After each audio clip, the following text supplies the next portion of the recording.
Hello,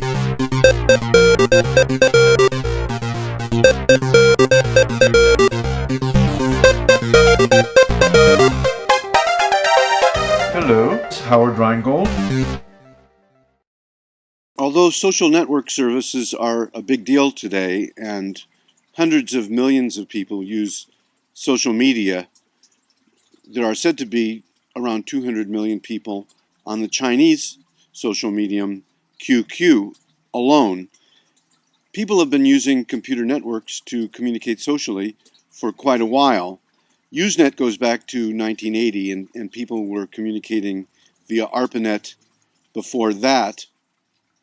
In 1989, The Well, which I wrote about in my book, The Virtual Community, in 1994, had well parties in their offices.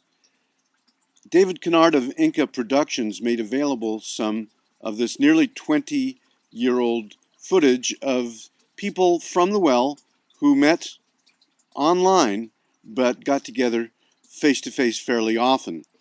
John Coate, also known as Tex, provided this material for me, and you can see Tex talking about well parties a little bit, and also you can see me talking about the well parties in the social media and virtual community class that I teach at Berkeley.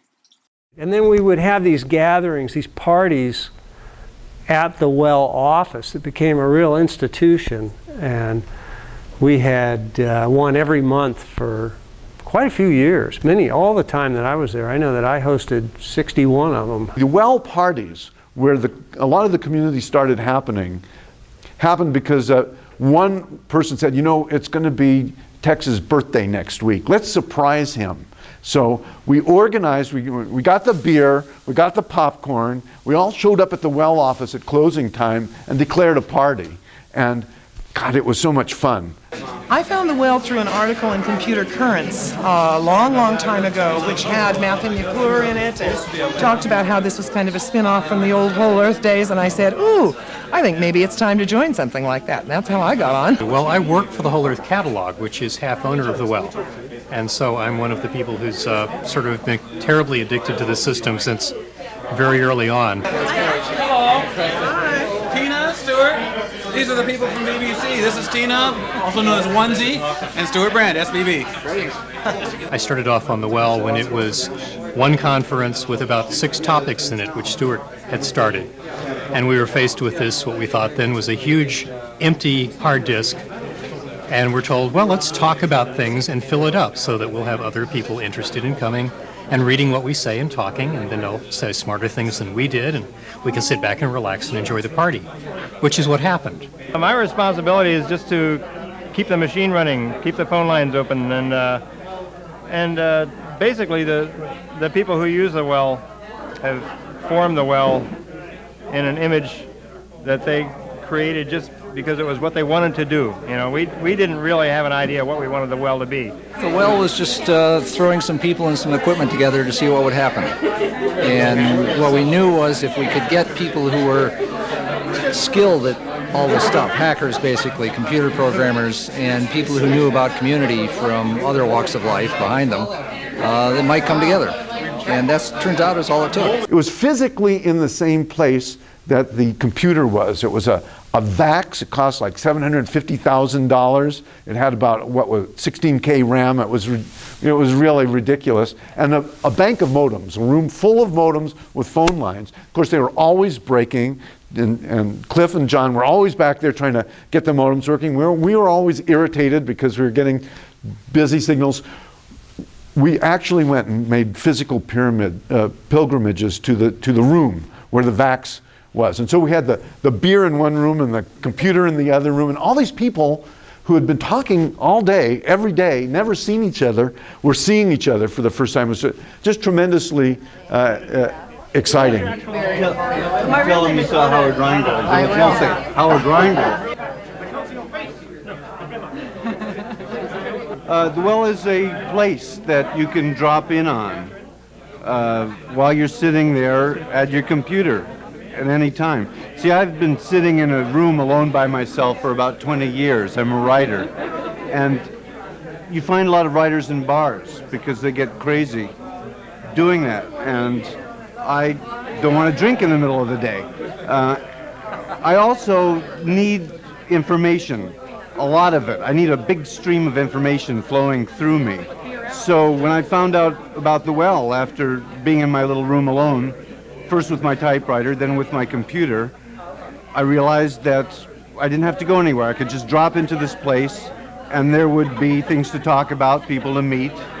In fact, it's a tremendous tool for me, but it's also a good place to hang out, meet people. Enjoyment, information, communication, contact with other people. I've made friends, I've gotten job connections.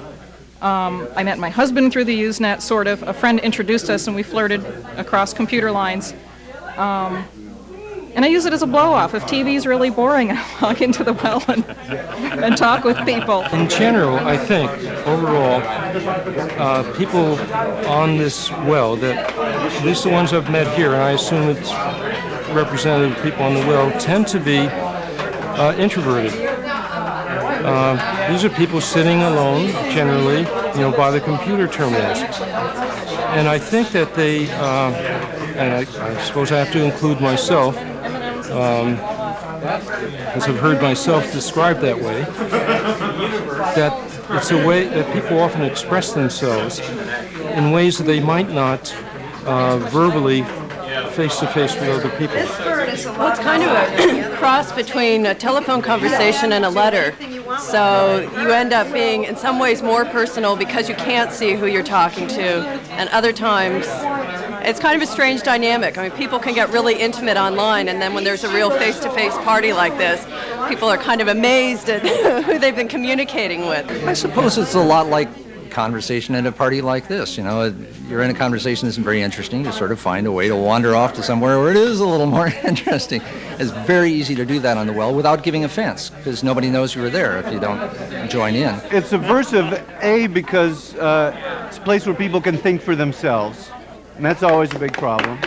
And it's subversive in the sense that you really can't define who the population is without making a generalization that cuts a lot of people out of it.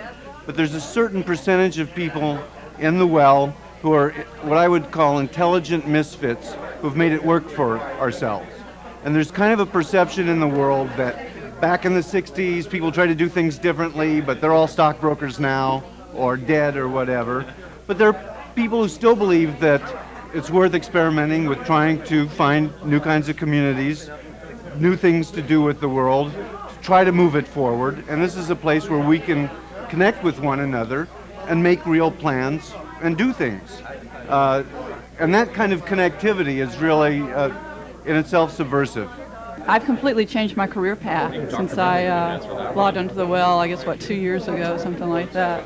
The well is, it's not a general purpose audience, it's a pretty relatively small section of society.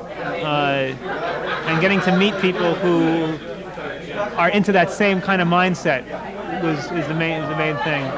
I met a member of the Grateful Dead on the well, the drummer, Mickey Hart, and I started working for him. So this was a year ago. I was working on a book he's been in the process of writing, and it's called The Edge of Magic. So I worked on that for about 3 months, and that was great because I'm a deadhead, and it's a great place for deadheads to be. It substitutes, in my case, for watching television.